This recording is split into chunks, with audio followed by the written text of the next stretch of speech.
Morning, I'm Technical Sergeant McCusker. This is Block 2, Unit 3 Alpha, Class 20035. Today we're going to be going over the relationships of basic facts and state general principles about the functions of the HF transceivers modules. Our minimum passing score is going to be a 73% on the block test, meaning you'll have to have an 11 out of 15 correct in order to pass. There are many different HF radios in our career field. Each may be slightly different, but the basics are the same. Understanding the following theory and block diagrams will give you a better understanding of how these HF radios function.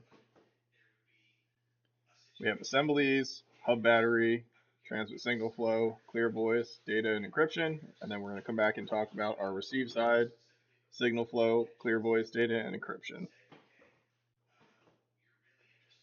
First thing we're going to cover is the theory of operations for our assemblies. I want to clarify the difference between an assembly and a sub-assembly for you guys. I know y'all have done the reading over the weekend. You just told me that it might have been a little confusing. Hopefully this helps clarify some things. In order to do this, I'm going to go straight to the actual circuits and diagrams. When you guys look at these circuits and diagrams, you may notice it says something like A2 up here in the upper right corner. When they talk about A2, that means the entire thing. So everything that is covered in here is up here. And when we talk about a subassembly, we talk about everything that's underneath. That's these things here. You may hear them called as modules or submodule. A module refers to the same thing as an assembly, and a submodule refers to the same thing as a subassembly. It's kind of like when you're doing Legos and you are looking at instructions versus you're just getting the box out and looking at the back of the box and saying, oh, here's what it should look like, and then you just try to put it together yourself, taking a guess of what everything's doing, or you can go and look at the smaller parts and look at the actual instructions and put things together piece by piece. Does that make sense? Yes, sir. Perfect. Yes, sir. Any questions on that so So far? I just want to clarify something. So the sub-assembly would be a bit more like of a specification or like more specific like directions, Perfect. like how you said. That's exactly it. A subassembly Right. is like a Thank you. specification or more specific directions. Very good.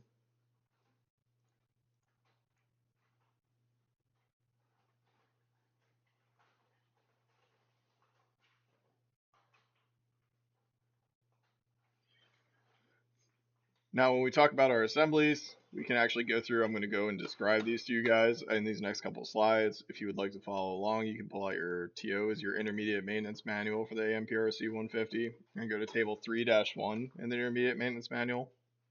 We're going to go through A1 through A5. Starting with A1, it's something I like to call the turtle shell. Why do you guys think I like to call it that? Would it be like the outer shell of the device? Absolutely, it's the outer shell of the device. Just like a turtle shell protects the guts of a turtle, the outer shell of the device protects all of the sensitive components on the inside from getting damaged. A1 protects the A2 lower chassis assembly and the A3 upper chassis assembly, and then receives its direct current, its DC power from the A4 rear panel assembly, where you guys plugged in the batteries last week and actually did your labs. And it distributes that DC power to the other receiver transmitter assemblies. It provides a mounting structure for the front panel interface connector and the A5 KDU. This KDU on the front is also called an MMI, and it does detach. You can turn this little notch on the top here to the left and pull that off, but you don't really want to do that. It is MAC address to the radio. In the instance that you are doing a PMI on these things, I would not recommend removing that other than just blowing the dust out of it and then putting it right back on. You can't take that front panel KDU and put it on another radio. It will not work. The MAC address is the physical address, if you guys did not know that. With A2, we have it processes the voice and data signals. It supervises those control functions for the entire radio. It also contains our encryption crypto assembly. This is part of the reason the radio is actually CCI. You guys remember talking about that last week? A1C, Bertowski, can you tell me what CCI is? Yeah, 1 second, sir. That's fine. It's a controlled cryptographic item. It can encrypt or decrypt radio signals. Perfect. That's exactly what CCI is. Very good. And this is the section that's contained in, is that A2. A3 contains the analog RF sections of the radio, the receiver exciter filters, the power amplifier, and tuning circuits. The analog output of 240 kilohertz, or what's known as our first IF, is found here. The A4 rear panel assembly, like I said before, that's where you guys plugged in the batteries into the back of. This is the front side of it, or I guess the inside of it, as you were to look at it on the inside of the radio. The opposite side is where you see those J10, J11 connectors and J9, which you don't touch. It provides the interface connector to the batteries. It also has where the hub goes as well. And we can look at that on the other side here. This is the other side of it. That's where the hub battery goes. Here's your J10, J11. That's J9, which we treat just like a glass dropping in KP, which means what?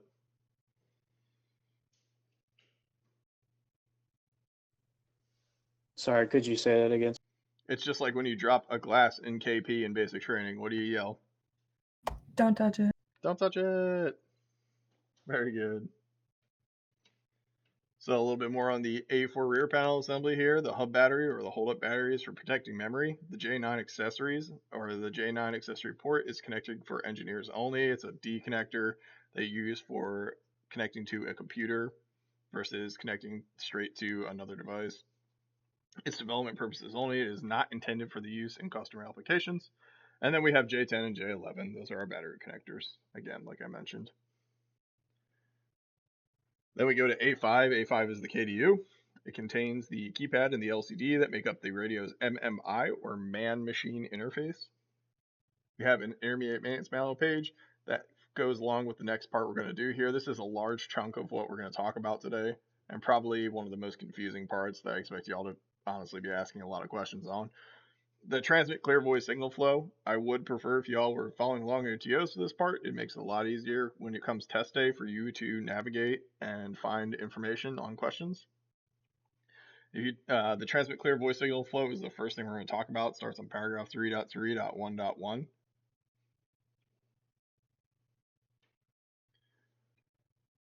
Airman Vecchi, what does our voice signal come in as? Does it come in as either digital or analog?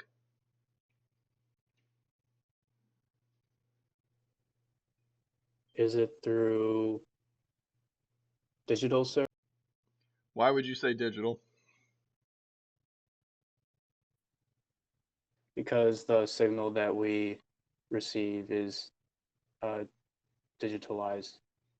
The signal you receive is an analog signal, actually.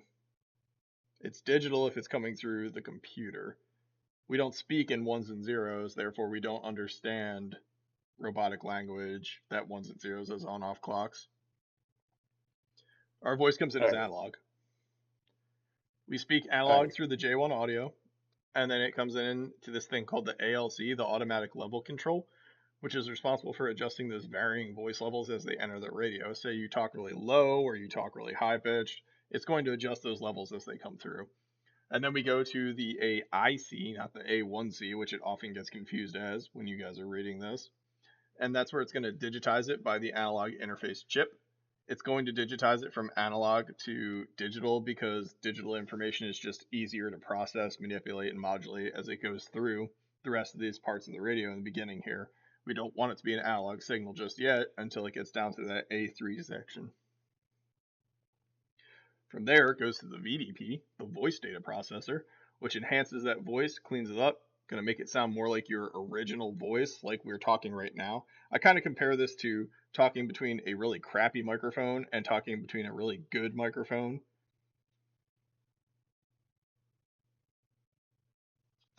Then we go to something called the PTF-PGA. I like to call this the traffic cop, Airman Schultz. Why do you think I like to call it the traffic cop?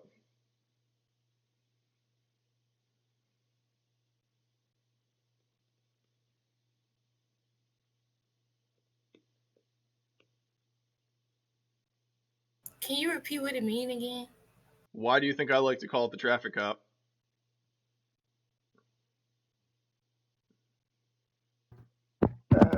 I'm not sure, sir. I can't. What does the traffic cop do?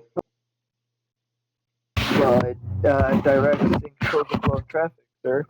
It directs and controls the flow of traffic. What do you think the plain text field programmable gate array is doing?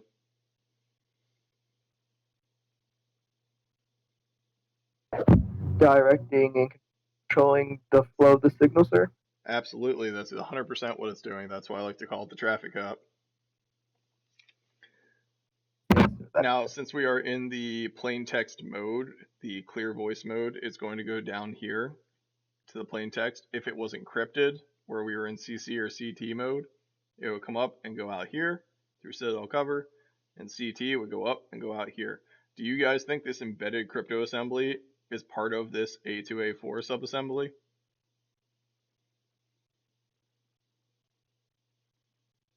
Airman Young, No, sir. why do you say no?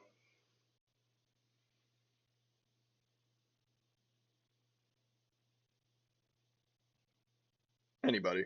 Why did she say no? If you look on the diagram, it's not included in that little dotted line thing that includes the A2A4. Absolutely, Evertowski. That is 100% correct. Thank you. If it is not inside the dotted lines, it is not part of that subassembly. Very good. Now we'll move on, because we'll come back and talk about encryption signal flow at the end here once we get through the transmit portion. We're going to go to something called the CFPGA next, and there's not a little blurb down here because if you're reading in your TOs, there really isn't much information on it, or the CDSP, which is next to it, because all they're doing is passing that signal along. If it was data, however, they would have to go up to the modem. The modem would have to modulate the signal because it was data. Those ones and zeros have to go through the modem, and as well as if it was encrypted, it would also have to go through the modem, regardless if it was voice or data. But since it's not, we're going to go through the CFPGA, known as the Controlled Field Programmable Gate Array, and then next through the CDSP, known as the Controlled Data Signal Processor. From there, we go to the DIF ASIC, which is the Digital Intermediate Frequency Application Specific Integrated Circuit. No, you don't have to memorize that. It's in your TO. But you do need to know what it's doing. The modulation digital to analog conversion takes place here. This is our first IF being generated here. However, it's still in a digital format. We have to convert that in order for our A3 to use it. Because it's digital, we need an analog signal going through A3.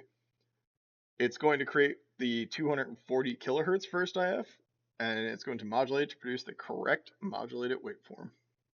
From there, it just goes to this converter right here, a digital intermediate frequency digital to analog converter. If you see D/A inside of a circuit, it means it's going from digital to analog. If you say A/D, what do you think it's doing, Evertowski? Analog to digital, sir. Very good, analog to digital. Outstanding.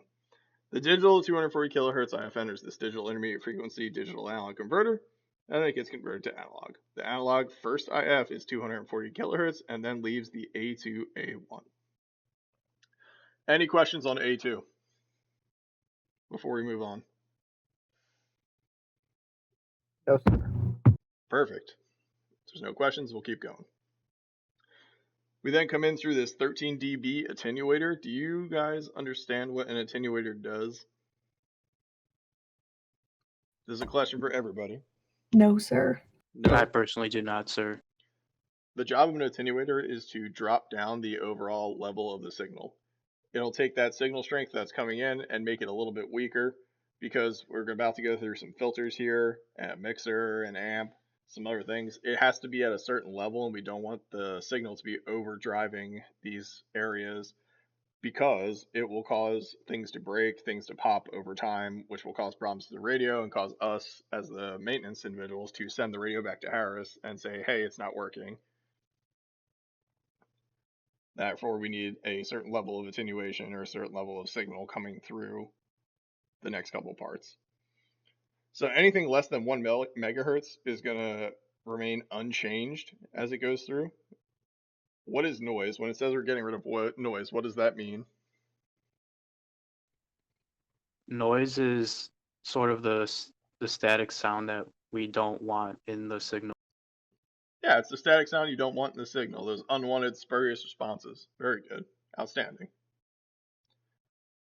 The 240 kilohertz is then going to get mixed with the 140.16 megahertz from this local oscillator number 2 to generate the 140.4 megahertz second IF. This is what's known as an injection frequency coming from this local oscillator, and the other local oscillator you guys see, that's what those dotted arrows are pointing to. It uses phase lock loop to tune oscillators, and it is considered an injection frequency.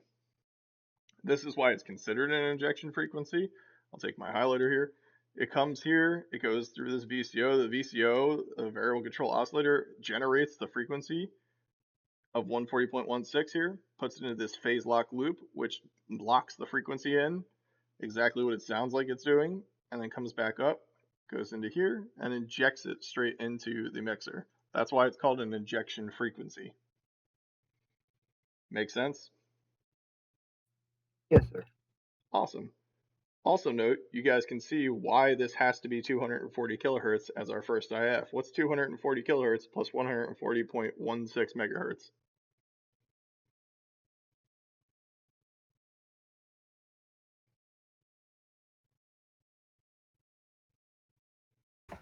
$140.4 megahertz. 140.4 megahertz. That's a great guess right there.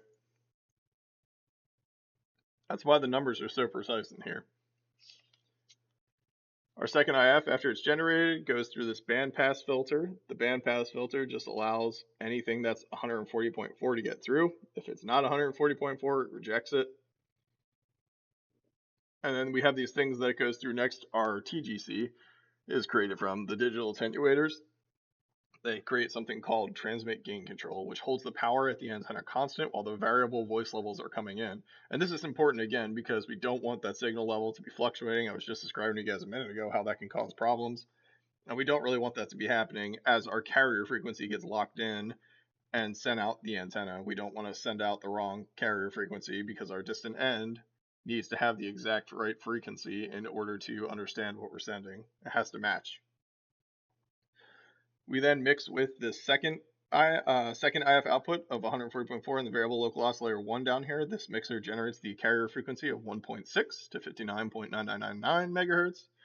An example below, 142 or minus 140.4 equals 1.6, and 200.39999 minus 140.4 is equal to 59.9999. If you guys look at the frequency down here, you'll notice that 146 to 59.9999 is the exact carrier frequency for the what? What is this the exact carrier frequency for? Would it be the AN PRC radio, sir? It is. That's the exact carrier frequency for the radio. So that is our frequency range for the AM PRC 150. Very good.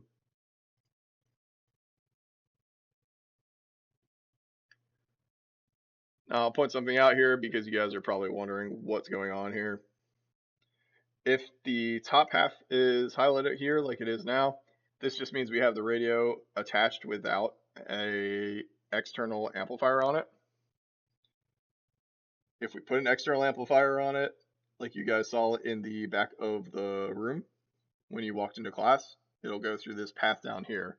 One thing to note is that it does reduce the signal strength by 23 dB because we have a constant level of power coming through. Therefore, we need to reduce the overall signal strength. We don't need it to be as high due to that constant power push coming through the radio. From there, it goes to the final PA. If the external power amplifier is connected, we do not need this final PA, but since we're talking about it not being connected right now, we're going to talk about it. It'll give it that final last push of power that it needs to get through these filters and get sent out the antenna.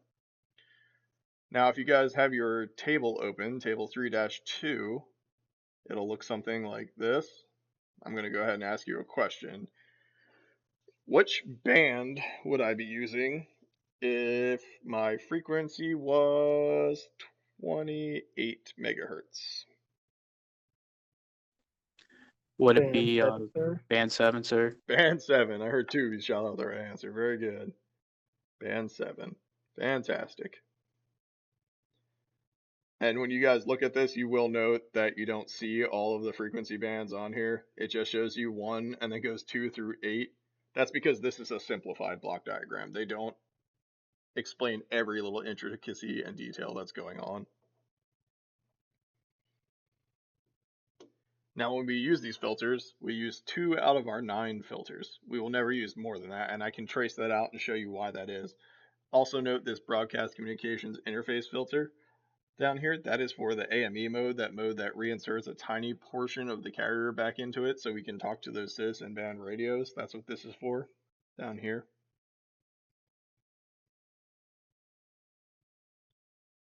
From there, we go through our high level limiter, which stops high VISWAR from getting back into the radio and breaking these filters. It'll actually shut the radio down if it detects high levels of VISWAR coming through and stop it from breaking any of these filters or final PA. That's right here, which is a good thing.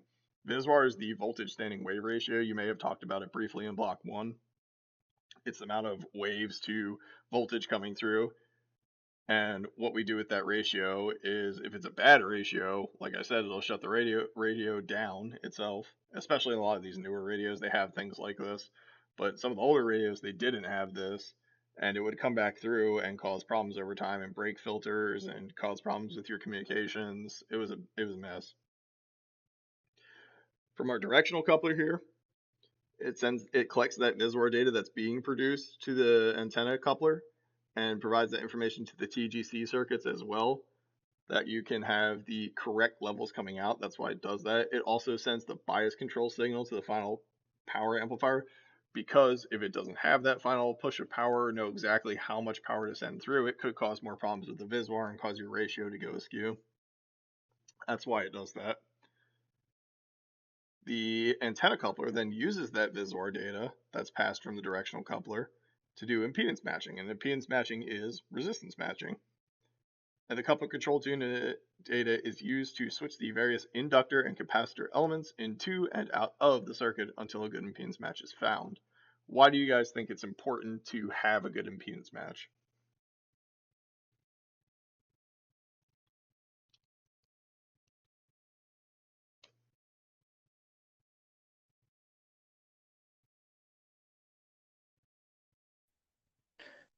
Sir, I'm gonna say so that we can like find a match faster, sir. Okay, so you can find a match faster. More so you don't have problems that are coming through the radio, like I was just telling you a second ago. You don't want that VISWAR mismatch or that voltage mismatch coming through the radio. All right. Understandable, sir. Cool. From here, I can show you guys what I was going to tell you about tracing the signal out. If we select one of these bands, you guys said we were on band 7. From here, we go through band 1, come down, go around, go to band 7, as you said, for 28 megahertz, go to this high level limiter, come back, go down, go out the directional coupler, and out the antenna. Does that make sense to everybody so far? Why you only use 2 of the 9 filters? It doesn't make sense to come back through the radio unless we're on the receive side, yes? Yes, sir. Perfect. Again, the antenna coupler's job is to do impedance matching. It takes that place between the radio and the antenna. It's fed to the J7 antenna connector, which is a 50 ohm connector. It compensates by switching capacitors and inductors. That's how it does its job. Here are the inductors and capacitors right here. It gives the radio set the option to connect the OE505 whip antenna or any number of other antennas chosen to meet your emission requirements. The first question I have is, what is TGC? Airman Schultz.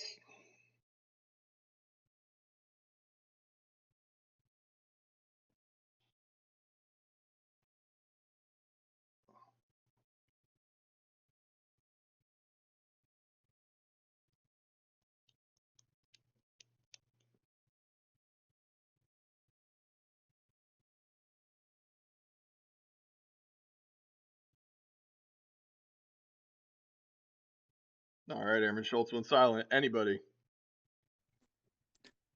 Sir, I have the TGC is the transmit gain control, and Go it ahead. I'm sorry, it holds power at the antenna constant while variable voice levels are coming in. That's absolutely correct. Aaron Ratowski, why is voice converted to digital data?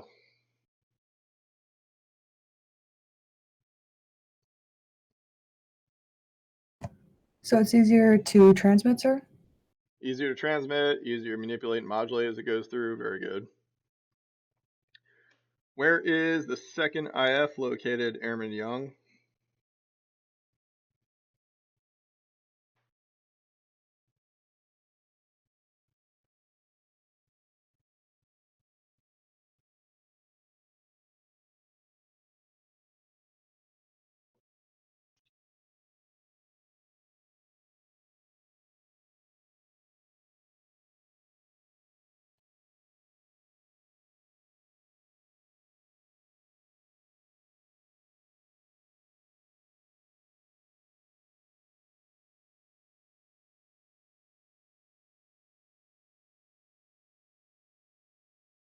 Somebody help her out. Airman Vetch, why don't you help her out?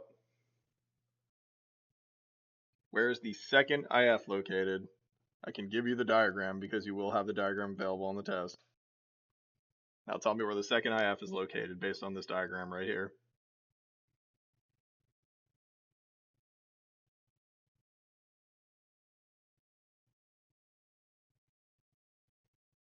If this is the first IF right here, where is the second IF?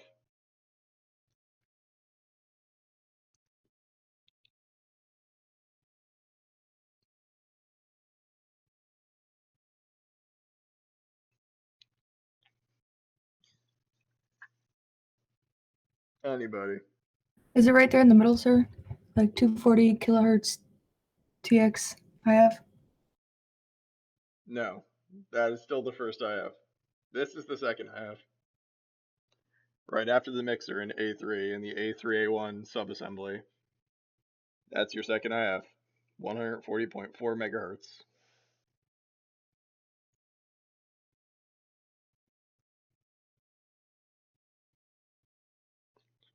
So far we've talked about A1 to A2, A4, and that is where our analog to digitized audio happens. A2, A1 is responsible for our digital modulation. The digital to analog conversion also takes place in the A2, A1 subassembly. And then our A3, A1 is responsible for the analog RF sections of the radio. It's the IF to final RF KDU frequency. Our A3, A2 final power amplification push, if there's not an external PA connected, also happens down in the A3, A2. The post-selector filtering is done down here, and it's called post-selector filtering because it happens at the end. If it was at the beginning, it would be called pre-selector filtering, as you'll see in receive. The VISWAR, the voltage standing wave ratio data, is also produced here in the antenna coupler. Our impedance matching also happens in the A3, A5 to the A1. This is the directional coupler. That's where the VISWAR data is produced. Excuse me, I think I said the antenna coupler. The antenna coupler uses that information to pass it between various inductors and capacitors. Therefore, that's how it does its impedance matching. Now we're going to come through and talk about clear data. You guys will notice it is a lot less and more simplified than what we just went through. And you'll see the next couple slides kind of go a lot quicker because we've already talked about all of the things that are going to happen in transmit signal flow. They're not going to reiterate the points, and neither am I. As you come through with J3 data, it is digital because analog was audio. The digital information goes to the DTE, the data terminal equipment, is then processed through our traffic quant, our FPGA, plain text field programmable gate array.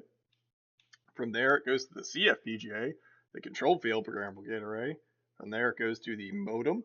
Because it is data, even in its plain text mode, as I said before, its data has to go through a modem to modulate it. And then from there it goes to the CDSP. And you guys will notice nothing else has changed. It doesn't do anything different. That's why there's no additional information or arrows.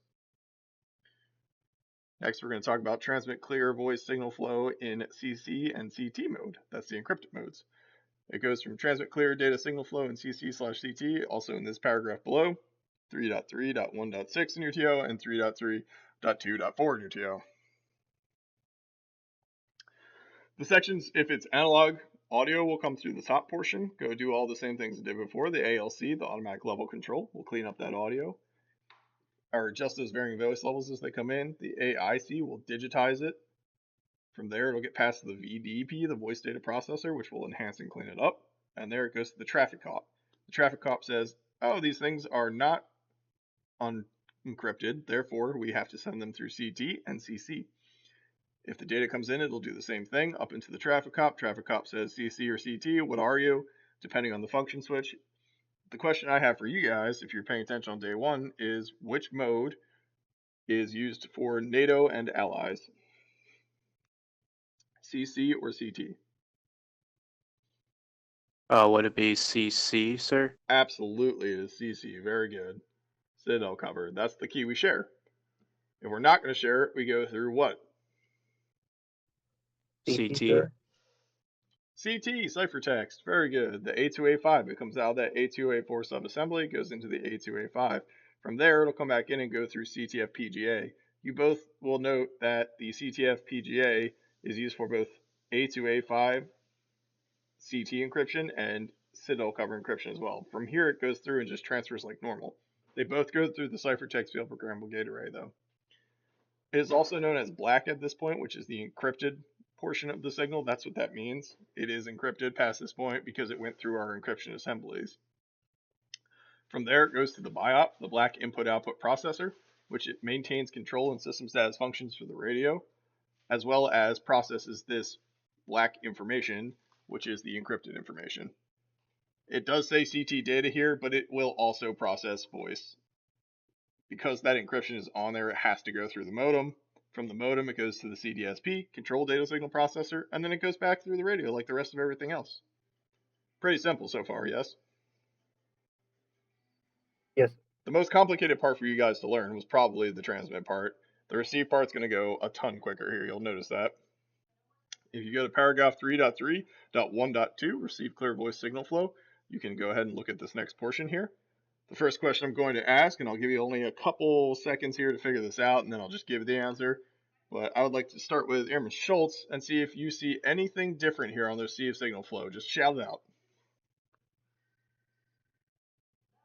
Well, it seems backwards. if I'm not Perfect. That's mistaken. one of them. That's one of them. Pick somebody else to do the next one. Ebertowski. Perfect.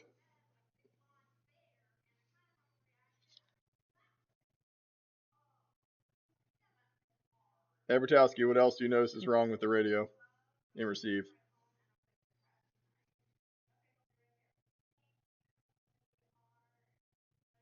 What's this? I don't remember, sir. That's probably a good thing. It wasn't on the transmit side. That's called a notch filter. It's going to be used to improve weak signal performance and boost the signal back up to 140 megahertz. As Airman Schultz shouted out so nicely, it is backwards. The top and bottom modules are swapped, the handset and the antenna are swapped, and each module's components are reversed. There's also that additional notch filter that I just mentioned. It acts just like an amplifier, that final amplifier, if you guys notice that is missing. But it is not an amplifier, it is a notch filter. We then go through, our signal comes on the receive side, we go through the impedance matching that happens in the antenna coupler, doing that with the inductors and capacitors. From there, we go to the directional coupler, which does our VISWAR data, responsible for passing that along, given that's the antenna coupler to the final amplifier.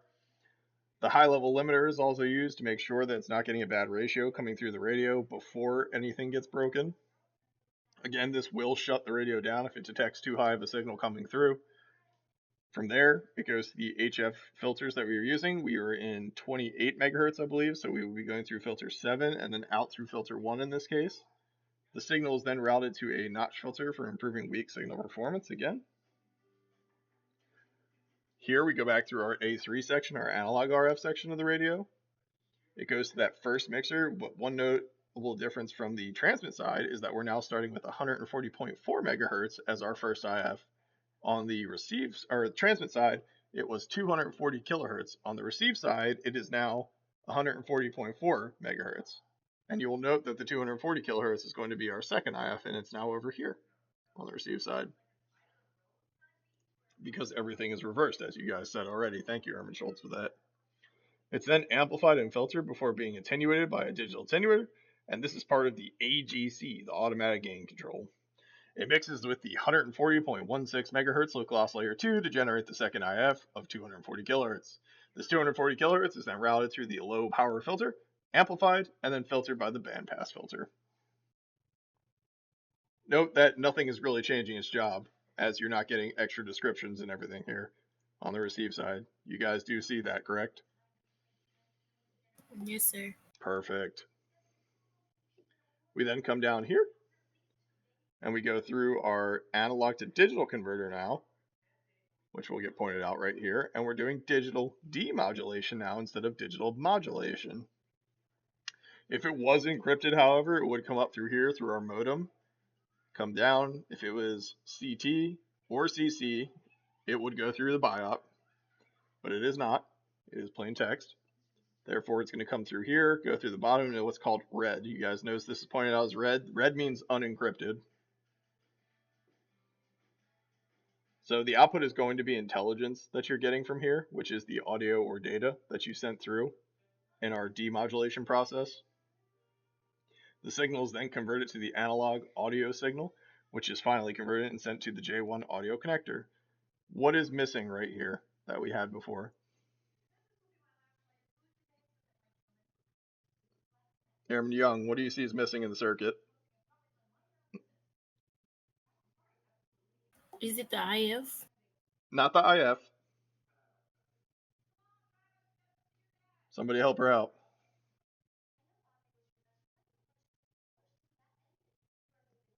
The ALC, sir. The ALC, Airman Overtowski, very good. Outstanding. The ALC is missing. Why do you think the ALC is missing? What can you do when you guys were in lab if you can't hear somebody on the receiving side?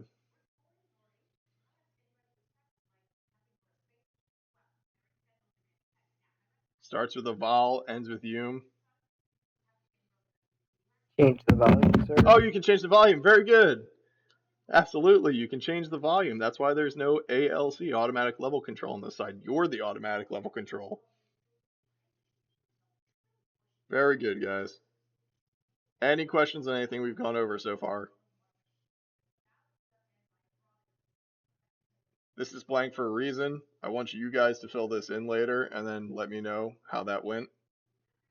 That's why this is blank.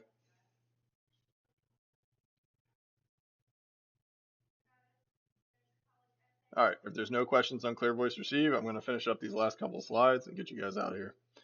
So paragraph 3.3.1.6, 3.3.2.1, and 3.3.2.4 recover receive cleared data signal flow. If you notice here, we'll start with the data on the bottom. They go all the way down to the bottom because nothing has changed its job up here. We don't need to reiterate these things and go over them again. Everything is the same until it gets to this point right here. Since it is clear data, it's going to just come back down through here through the traffic cop. Traffic cop says that's data, sends it out to DTE. Data terminal equipment says, okay, this is what it is. Connects it to your computer understands it, and then you can talk to each other.